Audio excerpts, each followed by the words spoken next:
আব্বুর চেয়ে নাদিমের আঙ্কেল দেখতে আরও সুন্দর, তাই যমজ বোনের একসাথে বিয়ে হয়। নাদিমের আম্মুর দুইটি সন্তান নাদিম আর খুশি। আর নাদিমের খালা মানে ছোট মার কোনো সন্তান নেই, তাই নাদিমকে বেশি ভালোবাসে। কেউ নাদিমকে কিছু বলতে পারে না ছোট মার কারণে। যা কিছু ছোট মা করেন সব। ছোট মা অনেক রাগী আর জেদি, যা বলে তাই করে। এতে ছোট বলে তাকে সম্মান করে। আর বিশেষ করে ছোট মা যা বলে তাই করতে হয় সবার। থাক এসব কথা, পরে এক সময় বলবো। রহিম চাচা ছোট মার ঘরে চলে যায়। ছোট মার ঘরে নক করে, তখন ছোট মা বলে উঠল, ভেতরে আসো। আমাকে কেন ডাকছেন ছোট ম্যাডাম? তুমি কি মন খারাপ করেছো নাদিমের কথায়? আরে না ম্যাডাম, গরিব মানুষের আবার মন খারাপ হবে কেন? যা সত্যি তাই বলেছে ছোট সাহেব। আরে তুমি এমন করে কথা বলছো কেন? প্লিজ কিছু মনে করো না রহিম, আমি ওর হয়ে ক্ষমা চাচ্ছি। আরে ম্যাডাম, কি বলছেন আপনি? ক্ষমা তো আমারই চাওয়া উচিত। ঠিক আছে, সে কথা বাদ দাও। তুমি কি ফোন করে না করে দিয়েছো? হ্যাঁ, না করেছি। বাপ মা মরা মেয়ে তো, তাই বুঝে বলে না করে দিয়েছে। তুমি এখন ফোন করে বলে দিবে বিকেলের ট্রেনে চলে আসতে। ছোট ম্যাডাম থাক, গ্রামের কলেজে পড়ুক। যদি ভালো রেজাল্ট হয় তাহলে পরে মেডিকেলে ভর্তি করে হোস্টেলে থেকে পড়াশোনা করবে।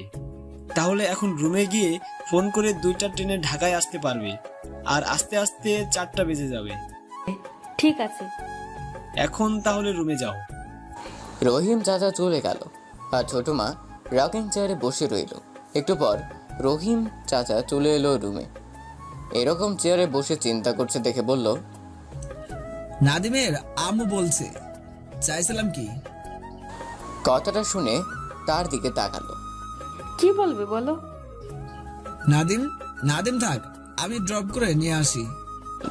রেখা কথাটা শুনে চোখ দুটি বড় বড় করে তাকালো। নাদিম তো যেতে ইচ্ছা করছে না, তাই আমি গিয়ে ড্রপ করে নিয়ে আসি। আর নাদিম খুশিদের সাথে ঘুরতে যাক। আমি যেটা বলেছি সেটা হবে, নাদিমকে আনতে হবে। তোমার যেটা ভালো মনে হয় সেটাই করো। হুম। আমি একটু বাইরে যাব, আধা ঘন্টা পর চলে আসবো। চলে গেল রহিস। এদিকে রেখা শুধু চিন্তা করছে আজ নাদিম খাবার খায় নাই। চেয়ার থেকে উঠে নাদিমের দিকে গেল, খাবার নিয়ে চলে গেল নাদিমের রুমে। নক করে রুমে ঢুকে গেল। নাদিম রাগ করে শুয়ে আছে। তখন কাছে গিয়ে মাথায় হাত বুলিয়ে দিয়ে বলল, রাগ করেছিস তাই না আব্বু? নিশ্চয়। একবার ছোট মার দিকে তাকালো। আরে কথা বল। নিশ্চয়।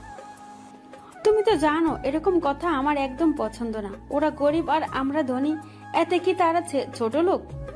না, তারাও মানুষ, আমরাও মানুষ, এতে ধনী গরিব বুঝায় না।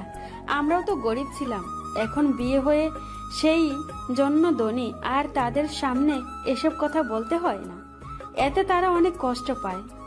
এসব আর কখনো বলবেন না, বলো। নিশ্চয়। আচ্ছা, কথা বলবো না, আমি চলে গেলাম, আর কখনো আসবো না তোমার কাছে। উঠে চলে যেতে লাগলো, তখন হাতটা ধরলো। আম্মু আমাকে না খাইয়ে চলে যাবে? আর কি বলবে ছোট মা? এমন একটা কথা শুনতে পেয়েছে যা হাজার রাগ করে থেকে কথা না বলে পারবে না। ছোট মা ছলছল চোখ নিয়ে বসে বসে পরে খাটের উপর, কিছু বলতে পারছে না। কি বলবে? আম্মু ডাক শুনে যে মনটা শান্ত হয়ে গেছে। যত রাগ করুক না কেন, নাদিম যদি আম্মু বলে ডাক দেয় তখন সব কিছু ভুলে গিয়ে নাদিমের সাথে কথা বলে। আর তাই সেই দুর্বল কথাটা মাঝে মাঝে সময় মতো বলে ফেলে। নাদিম ছোট মাকে জড়িয়ে ধরে কেঁদে দেয়। ছোট মা কেঁদে দেয়। নাদিমের চোখের পানি মুছে দিয়ে বলে, আরে কাঁদতে নেই, এখন খা। আপনি কেন কাঁদছেন? একটা দুষ্টু ছেলের কথা মনে করে, আর তখন চোখ দিয়ে পানি বের হয়। কথা নাই, আমি দুষ্টু তাই না? আরে দুষ্ট না, আমার লক্ষ্যে আব্বু। এখন খাইয়ে দাও, খুব ক্ষুধা লেগেছে। এই নে, হা কর। হ্যাঁ, এখন আপনি খান। পরে খাবো। আচ্ছা, তাহলে আমিও খাবো না। অভিমানে করে একটু অন্যদিকে ঘুরে বসে গেলাম। এদিকে ঘুরে বস। খাবো না, বসবো না। আরে রাগ করছিস কেন? আপনি না খেলে আমিও খাবো না। আচ্ছা আয়, দুজনে খাবো। আই লাভ ইউ আম্মু। আই লাভ ইউ টু আব্বু।